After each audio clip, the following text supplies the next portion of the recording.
and Jai Hind students, welcome back to your own channel Sartaran Rupani, exclusive channel for ICSE board students। और treasure ट्रो की ये pome आपको महसूस करा देगी कि हमारे प्रकृति में जो छोटे से छोटा जीव है वह भी अपने प्राणों की रक्षा करना जानता है। कभी आपने चींटी को देखा है एक के पीछे एक जाते हुए? क्या कर रही है वो या तो किसी भोजन के तलाश में जा रही है या अपने ही किसी शिकार में निकल पड़ी है। तो ये छोटे से छोटे ऑर्गेनिजम्स जो हमारे सामने तो बहुत छोटे हैं, पर ये अपने इंटेलिजेंस के अकॉर्डिंग, अपनी इमेजिनेशन के अकॉर्डिंग अपना जीवन चला रहे हैं। तो प्रकृति में, नेचर में हमारे पास जो जीव जंतु उपलब्ध हैं, आसपास जो डाइवर्सिटीज उपलब्ध हैं, हमें उनका सम्मान करना चाहिए। ये पोम आपको रेवरेंस फॉर लाइफ बताती है। तो पोम का नाम अ कंसिडरेबल स्पेक। कंसिडरेबल मतलब लार्ज भी हो सकता है या नोटिसेबल हो सकता है। स्पेक मतलब एक स्पॉट। तो एक स्पॉट, एक निशान जो कि बहुत नोटिसेबल है। तो कौन है ये निशान, क्या है ये पूरी पोम, आइए समझते हैं। रॉबर्ट फ्रॉस्ट 20वीं सदी के, 20th सेंचुरी के most prominent and awarding poet हैं रॉबर्ट फ्रॉस्ट जी। इनकी पॉपुलर पोम्स आपने सुनी होगी। हाँ, stopping by the woods in a snowy evening, जिसपे उन्होंने लिखा था and miles to go before I sleep, and miles to go before I sleep. ये लाइनें पोम्स की एंड लाइन्स हैं जो आज भी बहुत रिस्पेक्ट के साथ पढ़ी जाती हैं, जिसका एक गहरा अर्थ है। इनकी दूसरी पोम है द रोड नॉट टेकन। ये भी जिंदगी के दो रास्ते बताती है कि हर व्यक्ति को जिंदगी में दो रास्ते मिलते हैं, जिनमें से वह कौन सा रास्ता चुनता है उसी से उसका भविष्य, उसका फ्यूचर तय होता है। पर यह पोम आपको टच करेगी, आपको यकीन दिलाएगी कि आपके आसपास हर छोटी सी छोटी जो जीव जंतु है उनमें जीवन है, उनमें सोचने, इमेजिनेशन करने का, इंटेलिजेंटली बिहेव करने का पावर है। तो ये एक graphic description of intelligence in action है। तो चलिए पढ़ते हैं एक एक लाइन, एक एक वर्ड का मीनिंग आपको बताऊंगा। तो a speck that would have been beneath my sight on any but a paper sheet so white। तो ऑथर, पोएट हमारे रॉबर्ट फ्रॉस्ट अपने एक व्हाइट शीट ऑफ पेपर में लिख रहे हैं, और जब वो लिख रहे हैं तो पेपर जो कि एकदम व्हाइट शीट है उसमें उन्हें क्या दिखता है, एक स्पेक दिखाई देता है। स्पेक का मतलब होता है एक टाइनी स्पॉट। नॉर्मली हम कई बार क्या होता है, जो पेपर में स्पॉट होते हैं इतने छोटे होते हैं कि उन्हें इग्नोर कर देते हैं, पर क्योंकि पेपर एकदम व्हाइट शीट है तो इसीलिए उनको अपनी नजरों के नीचे, वैसे तो वो इग्नोर कर देते हैं अगर वो व्हाइट शीट ना होता, क्योंकि इतना समझ में नहीं आता, पर पेपर का शीट इतना क्लीन है, व्हाइट है कि वो छोटा सा स्पॉट जो है वो उन्हें दिखाई दे रहा है। तो वो छोटा स्पॉट क्या है, आइए, सेट ऑफ अक्रॉस। वो छोटा सा स्पॉट क्या करता है, तेजी से मूव करता है। इसका मतलब वो एक जिंदा कोई ऑर्गेनिज्म है, तभी तो मूव कर रहा है। तो set off across what I had written there. तो वो जो छोटा सा स्पॉट उन्होंने देखा था वो मूव करता है, किसके ऊपर से मूव कर जाता है, जो रॉबर्ट फ्रॉस्ट ने उस पर लिखा था। ये एक मैन्युस्क्रिप्ट थी, हाथ से लिखी, उनकी लिखी गई स्क्रिप्ट थी, जिस पर वो जो टाइनी स्पॉट था वो मूव करता हुआ नजर आया, जिससे वो आश्चर्यचकित हो जाएंगे कि अरे, जिसको मैं डेड समझ रहा था, जिसको सिर्फ स्पॉट समझ रहा था, वो स्पॉट नहीं है, कोई एक लिविंग ऑब्जेक्ट है। And I had ideally poised. तो यहां पर पोएट अपने लिए कह रहे हैं कि मैंने लेजली अपनी पेन को ऊपर कर रखा था। पॉइज्ड मतलब होता है पेन को पेपर से ऊपर कर लेना, सस्पेंड भी कर देना, हाथ में पकड़ के नहीं, जब लिखने से पहले सोचते हैं तो हाथ में पकड़े रहते हैं, फिर लिखते हैं, पेन डाउन करते हैं। तो पेन कहां पर है, पेन पोएट के हाथ में है, और वह अभी सोच रहा है अपनी पेन को एयर में कर क्या देखता है कि एक स्पॉट है जो तेजी से उसके राइटिंग के ऊपर, उसके लिखे हुए शब्दों के ऊपर से गुजर जाता है। To stop it with a period of ink. अभी वो सोच ही रहे होते हैं कि मैं क्या करूं, एक इंक का डॉट लगा करके एक पीरियड, मतलब जैसे होता है ना, अपनी लाइन का अंत करने के लिए मैं नीचे पेन लाऊं। अभी वो सोच रहे होते हैं, इसके लिए पेन अभी अप होती है, उन्होंने लगाया नहीं है, पेन से अभी निशान लगाया नहीं है। तो अब क्या होगा देखिए, तो ये सीन उन्हें थोड़ा सा सरप्राइज लगेगा। When something strange about it, तो कुछ स्ट्रेंज हुआ जो उन्हें आश्चर्य करने में मजबूर कर देगा। Made me think। अब रॉबर्ट फ्रॉस्ट सोचने लगते हैं, इमेजिनेटिव हो जाते हैं कि अरे, ये जो स्पॉट मुझे डेड चीज लग रही थी या मैं जैसे इग्नोर करने जा रहा था, वो एक कंसिडरेबल चीज है, वह विचार करने योग्य एक स्पॉट है ना। This was no dust. यह स्पॉट कोई डस्ट नहीं है, धूल के कण नहीं है। बाय माई ब्रीथिंग ब्लोन, जो मेरी ही सांसों द्वारा ब्लोन डाउन किया गया है। मतलब मैंने ही, ऐसा हो सकता है कि ब्रेथ तेजी से बाहर निकाली हो और कोई स्पेक बन गया हो। हाँ, तो मेरी सांसों से निकला कोई डस्ट का पार्टिकल नहीं है, बल्कि ये कोई एक लिविंग ऑब्जेक्ट है। बट अनमिस्टेकनली, मतलब इसमें कोई गलती नहीं हो रही है, without any mistake a living might. तो ऑथर, पोएट ने रिकॉग्नाइज कर लिया कि ये एक जिंदा माइट है। अब बोलेंगे माइट क्या होता है? माइट एक छोटा सा इंसेक्ट होता है, एक तरह का आर्कनॉइड होता है। अक्सर ना ये बेड में पाया जाता है ना, बेड में या बिस्तरों में पाया जाता है, पुराने पेपर्स में पाया जाता है। हाँ, ये छोटा सा कीड़ा होता है, बहुत छोटा सा कीड़ा होता है, माइक्रोस्कोपिक टाइप का होता है, बहुत कम दिखता है हम लोगों को। तो क्या खास बात थी इस माइट में? तो with inclinations it could call its own. यही सबसे बड़ी खास बात थी। और पोएट को लगा कि ये छोटा सा माइक्रोस्कोपिक सा दिखने वाला इंसेक्ट, इसके पास भी इंक्लिनेशन है, अब कहेंगे सर इंक्लिनेशन क्या होता है? इसके पास भी नेचुरल टेंडेंसी। सोचिए, एक एग्जांपल दूं तुमको। एक छोटा बच्चा है आपके घर में, ठीक, कोई छोटा बाबू आपके घर में, एकदम छोटा बच्चा है। आप उसको क्या करिए, आप उसको गिराने की कोशिश करिए कि तुम्हें गिरा रहे, पता है क्या करने लगेगा? बताओ, रोने लगेगा। अगर आप उसको गिराने की कोशिश करोगे, बेड से गिराओ रहोगे, रोने की, अपने आप को बचाने की कोशिश करेगा। तो इसका मतलब है कि अपने आप को बचाना, अपनी जीवन की रक्षा करना एक नेचुरल टेंडेंसी है। छोटे से छोटा बच्चा भी अपने आप को बचाता है। आप उसके पास कोई नुकीली चीज लाएंगे, वो अपने आप को बचाने की कोशिश करेगा कि नहीं करेगा? सोचिए, यही टेंडेंसी, यही इंक्लिनेशन एक माइट भी कर रहा है, जो कि एक माइक्रोस्कोपिक जीव है ना, एक मिनिस्क्यूल, न दिखने वाला, खुली आंखों से दिखने वाला भी एक जीव, एक ऑर्गेनिज्म, जो क्या कर रहा है, वो सारी नेचुरल फैकल्टीज शो कर रहा है जो आप और मेरे पास है। ठीक है, यही आश्चर्य करने की बात है, जिसके बारे में हम कल्पना कर रहे हैं कितना छोटा है। पर मैंने कहा छोटा है तो क्या हुआ, उसके अंदर जीवन है, उसके अंदर वो सारी नेचुरल टेंडेंसीज हैं जो आप और मेरे अंदर भी है। समझ में आया? It paused as with suspicion of my pen. यहां इट किसके लिए कहा जा रहा है? इट कहा जा रहा है वो माइट के लिए, उस कीड़े के लिए। तो उस छोटे से इंसेक्ट ने भी क्या कर रखा है, वह वेट कर रहा है, डर के मारे वेट कर रहा है पेपर में कि ऊपर से जो पेन सस्पेंडेड है, कहीं वो उसके प्राण तो नहीं ले लेगी।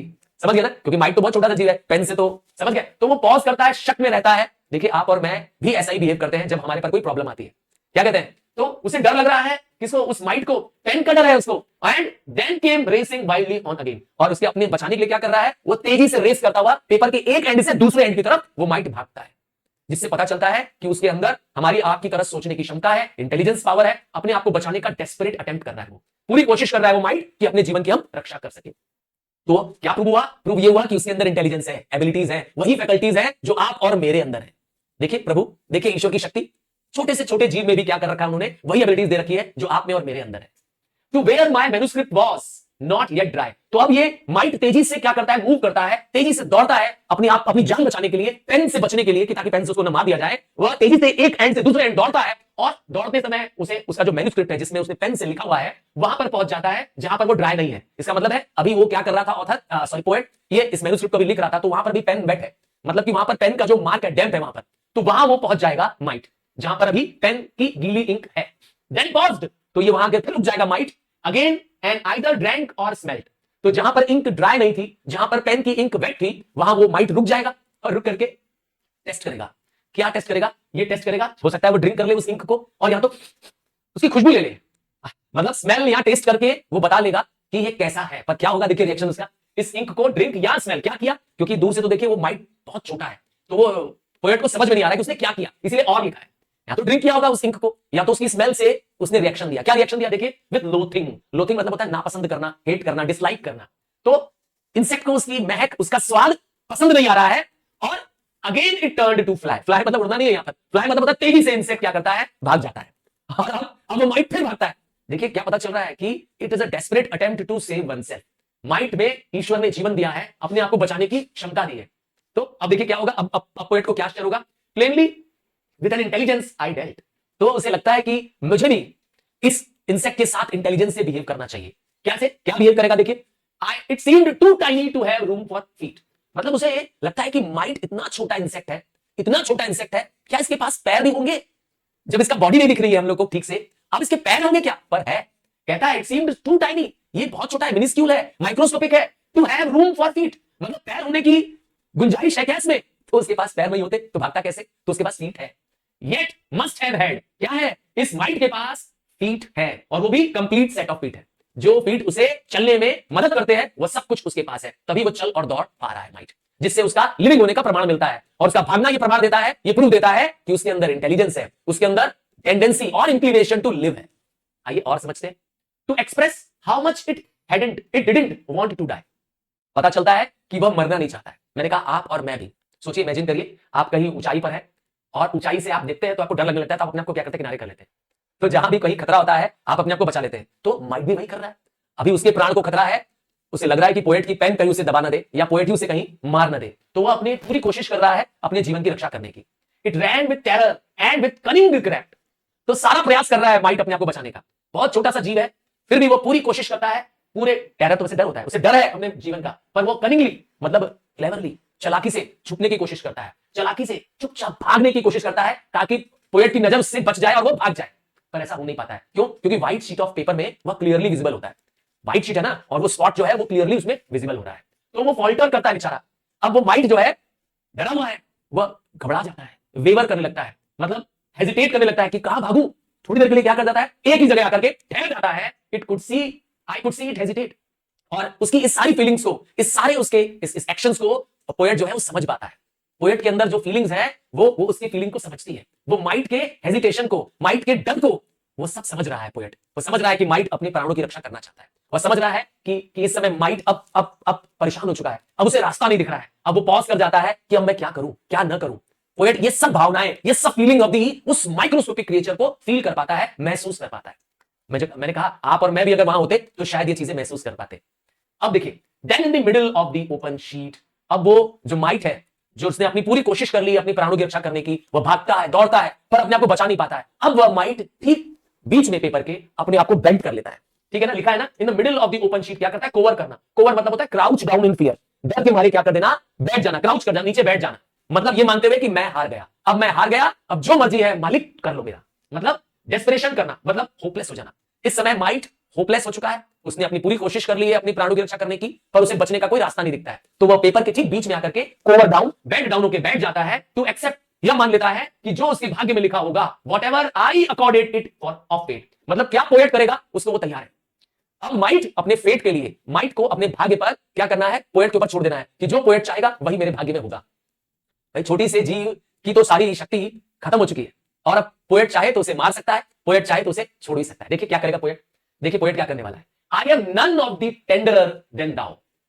यहां पर आपको रॉबर्ट फ्रॉस्ट के नेचर के बारे में पता चलेगा। रॉबर्ट फ्रॉस्ट किस नेचर के व्यक्ति है, तो रॉबर्ट फ्रॉस्ट बता रहे हैं मैं ऐसा व्यक्ति नहीं हूं, आई हैव नन, कैसा नहीं हूं, टेंडर नहीं हूं। टेंडर मतलब होता है बहुत ज्यादा सॉफ्ट होना, बहुत ज्यादा डेलिकेट होना, मतलब एक्सेसिवली जेंटल होना, एक्सेसिवली सेंटिमेंटल होना। मैं बहुत इमोशनल या बहुत जेंटल व्यक्ति नहीं हूं, टेंडरर देन दाउ।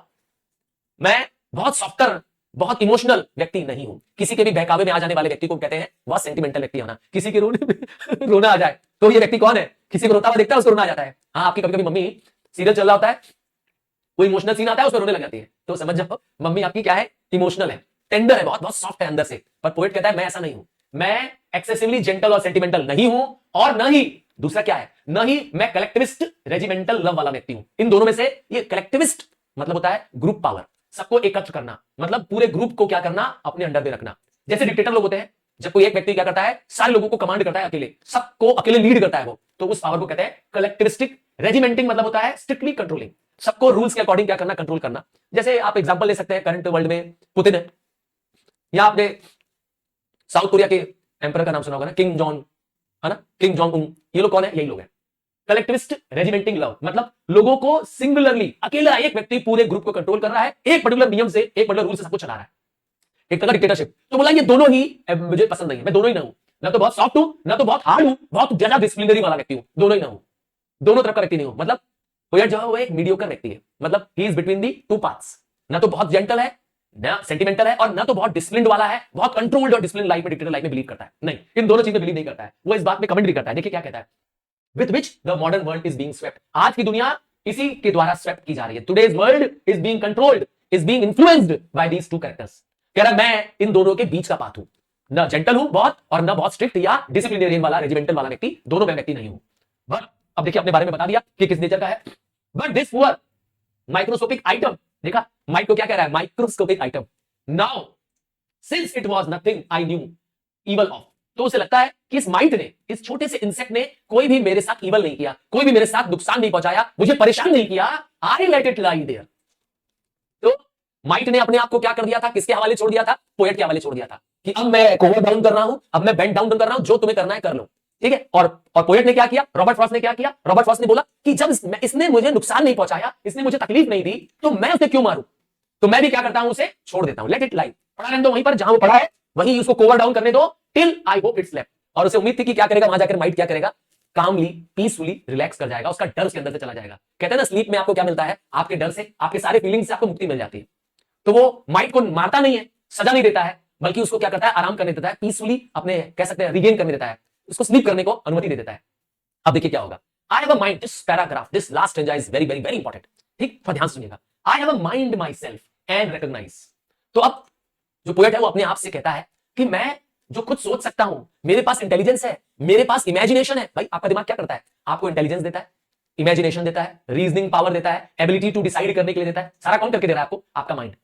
आप सारे डिसीजन किससे ले रहे हो, इस माइंड से। तो बोला जब मेरे पास माइंड है, मैं लोगों को पहचान सकता हूं, रिकॉग्नाइज कर सकता हूं, माइंड है मेरे पास, when I meet with it in any form, तो मैं अपने इस माइंड की मदद से हर वो जीव जंतु जो किसी भी गाइज में हो, गाइज मतलब किसी भी वेश में हो, मतलब जैसा मेरे पास माइंड है, जैसा मेरे पास थिंकिंग इमेजिनेशन है, अगर यह मैं किसी दूसरे रूप में देख पाऊं, या इमेजिनेशन करने वाला कोई दूसरा रूप, जैसे इस समय है माइट, माइट में भी इमेजिनेशन है, माइट में भी माइंड है, तभी तो वो अपनी प्राणों की रक्षा कर रहा है, तभी तो वो डेस्परेटली कोशिश कर रहा है अपने बचाने की। तो जब उसे लगता है कि इस छोटे से जीव में भी माइंड है, और यह किसी भी रूप में हो सकता है माइंड, तो ये इंटेलिजेंस, ये एबिलिटीज, ये अंडरस्टैंडिंग जो इस माइंड में है, तो उसे उसकी तरफ महसूस होता है कि यह हमारी तरह है। पोएट को लगता है कि ये माइंड भी हम जैसे लिविंग ऑर्गेनिजम्स जो कि ह्यूमन बींग्स हैं उसकी तरह, भली है छोटा ये, पर उसके अंदर हमारे जैसा ही माइंड है। No one can know how glad I am to find. और इस समय वो अपने खुशी का इजहार करता है, कहता है कोई नहीं बता सकता कि मुझे कितनी खुशी हो रही है। He feels elated, he feels extreme Joy. क्यों? पोएट को खुशी क्यों है? इस छोटे से माइंड को देखकर, क्योंकि इसे खुशी है कि ये एक छोटे से शीट ऑफ पेपर में अपना डिस्प्ले ऑफ माइंड कर पा रहा है।